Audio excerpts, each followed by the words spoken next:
ನಮ್ಮ ಮಾತು ಕೇಳಿ ಈ ಪಾಠವನ್ನು ವಿದ್ಯಾರ್ಥಿಗಳೇ ತಾವು ಸ್ವತಃ ಫಲಕದಲ್ಲಿ ಬರೆದುಕೊಂಡು ವೇದಿಕೆ ಮೇಲೆ ಎಲ್ಲ ವಿದ್ಯಾರ್ಥಿಗಳಿಗೆ ಅರ್ಥವಾಗುವ ರೀತಿಯಲ್ಲಿ ತಾವು ವ್ಯಕ್ತಪಡಿಸುತ್ತಿರುವಂಥ ಒಂದು ಸನ್ನಿವೇಶ ಸರ್ಕಾರಿ ಕಿರಿಯ ಪ್ರಾಥಮಿಕ ಶಾಲೆ ಚಿಕ್ಕಮಾಗಡಿ ತಾಂಡ, ಶಿಕಾರಿಪುರ ತಾಲೂಕು. ಈ ಶಾಲೆ ವಿದ್ಯಾರ್ಥಿ ಮೊದಲನೇದಾಗಿ ಎತ್ತು,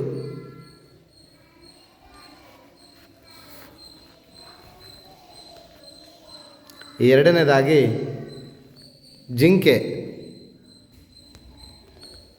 ಮೂರನೇ ಪ್ರಾಣಿ ಆಮೆ, ನಾಲ್ಕನೇ ಪ್ರಾಣಿ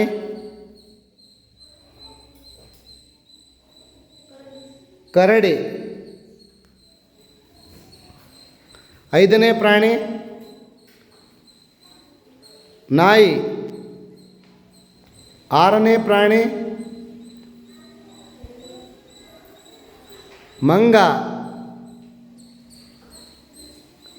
ಏಳನೇ ಪ್ರಾಣಿ ಬೆಕ್ಕು, ಎಂಟನೇ ಪ್ರಾಣಿ ಎರೆಹುಳ,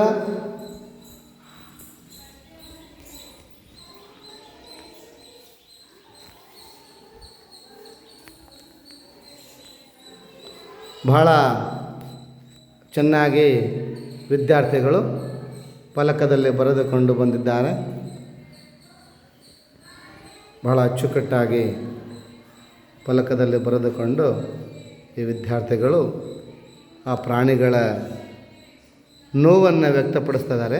ಕಾಡಿನ ಅಧಿಪತಿಯಾದಂಥ ಆನೆ ಮುಂದೆ ಎತ್ತು,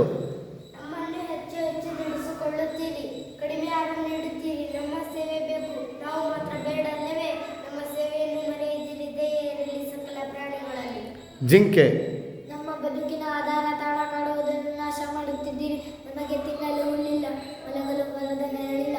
ಆಡುವ ಮಗು ಬೇಕು, ನಿಮಗೂ ಬೇಕು, ನಿಮ್ಮನ್ನು ಉಳಿಸಿ ನೀವು. ಆಮೆ, ನೀರು ಅಮೂಲ್ಯ ಸಂಪತ್ತು, ಅದನ್ನು ಹಾಳು ಮಾಡುತ್ತಿದ್ದೀರಿ. ಕಸ ಕಡ್ಡಿಯಾಗಿ ಕಲ್ಮಶಗೊಳಿಸುತ್ತಿದ್ದೀರಿ. ನಮಗೆ ನೆರಳು ಇರಲು ಕಷ್ಟ ಆಗುತ್ತಿದೆ. ನೀರು ನಮ್ಮೆಲ್ಲರ ಜೀವ, ನೀರನ್ನು ದುರ್ಬಳಕೆ ಮಾಡದಲ್ಲಿ ಕಲುಷಿತಗೊಳಿಸಬೇಡಿ. ಕರಡಿ, ಎಲ್ಲವನ್ನು ನೀವೇ ತಿನ್ನುತ್ತೀರಿ, ತಿಂದು ಹೆಚ್ಚಾಗಿ ಹಾಳು ಮಾಡುತ್ತೀರಿ. ನಮ್ಮ ಹೊಟ್ಟೆಯ ಸಿಕ್ಕ ಬಗ್ಗೆ ನೀವು ಗಮನಿಸುವುದಿಲ್ಲ, ನನಗೆ ಏನು ಉಳಿಸುವುದಿಲ್ಲ. ನೀವು ತಿನ್ನಿ, ನಮಗೂ ತಿನ್ನಲು ಬಿಡಿ. ನಾಯಿ, ನನಗೆ ಬಂದಿರುವ ವಿಷಯ ನಾಯಿ.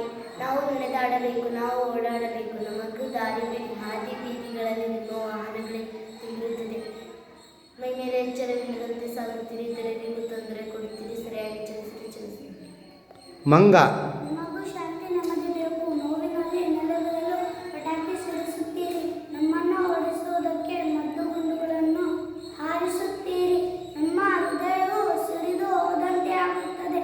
ಮದ್ದು ಗುಂಡು ಸಿಡಿಸಬೇಡಿ, ಶಾಂತಿಯನ್ನು ಕೆಡಿಸಬೇಡಿ. ಬೆಕ್ಕು, ನಿಮ್ಮನ್ನು ಮೆಚ್ಚಿಸಲು ನಮಗೂ ಮನಸ್ಸಿದೆ. ನೀವು ಟಿವಿ ನೋಡುತ್ತೀರಿ, ಇಲ್ಲವೇ ಮೊಬೈಲನ್ನು ಮುದ್ದಿಸುತ್ತೀರಿ.